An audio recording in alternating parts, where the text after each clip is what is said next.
مرحبا بكم الاخوان في اول فيديو ديالي في هاد لاشين هادي اللي غادي نحاول انني نخصصها للفلسفه بالدارجه. تقريبا هذا اول كونسيبت ديال الفلسفه بالدارجه بالمغرب، واخا كاينين قنوات الا انهم تيهضروا بصفه عامه على تاريخ الفلسفه.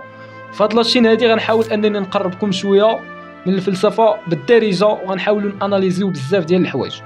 وماشي غير هادشي، غنحاول كذلك انني نقربكم شويه على تاريخ الفلسفه، الفكر اليوناني، اهم الفلاسفه اللي دازوا في الفلسفه اون جينيرال. وماشي غير هادشي الاخوان، غنحاولوا كذلك اننا اناليزيو اهم الظواهر الاجتماعيه الفلسفيه اللي تيطراو في المجتمع واللي كنشوفوها يوميا في المجتمع اون جينيرال، وهذا الشيء كامل عن طريق التفلسف اولا الفلسفه، حيت الاغلبيه ديال الناس في المجتمع اولا في هذا الوجود بصفه عامه ملي تيسمعوا المصطلح ديال الفلسفه تيجيب لهم الله بان الفلاسفه هما دوك الناس اللي تيضربوا الكوستيم وتيشدوا السيجار وتيبقاو يتفلسفوا على عباد الله. لا الاخوان، ماشي هذه هي الفلسفه، انما الفلسفه اللي غنحاول ندوي عليها في هاد لاشين هادي هي الفلسفه الاجتماعيه بصفه عامه، والفلسفه اولا الفكر الفلسفي وتاريخ الفلسفه ايضا بصفه عامه. مصطلح الفلسفه الاخوان ماشي هي مجموعه ديال الناس ضاربين كوستيم وتيبقاو يتفلسفوا على عباد الله، لا الاخوان، وانما اي واحد فينا في هذا الوجود تعيش الفلسفه الخاصه به، يعني كيعيش الفلسفه في الجوهر ديالو. على سبيل المثال فلسفه الموظف، فلسفه السياسي، فلسفه الاستاذ، فلسفه الطبيب، فلسفه الفقير،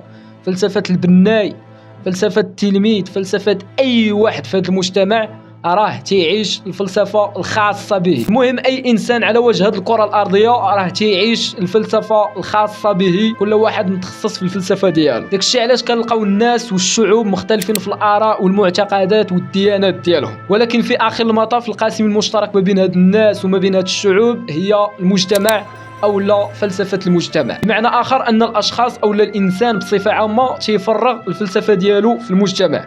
كل واحد فينا تيخوي الفلسفه ديالو في المجتمع ملي تيخرج وتيكون احتكاك مع المجتمع. على سبيل المثال مول الطاكسي تيفرغ الفلسفه ديالو، انا تنفرغ الفلسفه ديالي، البناي تيفرغ الفلسفه ديالو، العاهرات تيفرغوا الفلسفه ديالهم.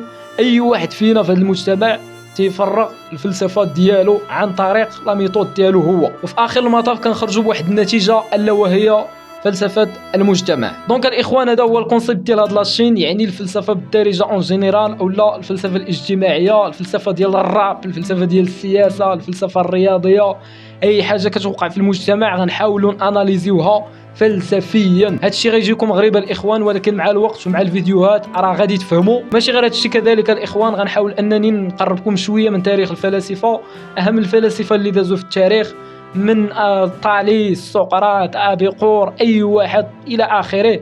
دونك جميع الفلاسفه اللي دازوا في تاريخ الفلسفه غناناليزيوهم مزيان، وغنحاولوا ناخذوا شويه من الاراء ديالهم وغنحاولوا نطبقوها في المجتمع، وهذا الشيء اللي تيوقع في المجتمع.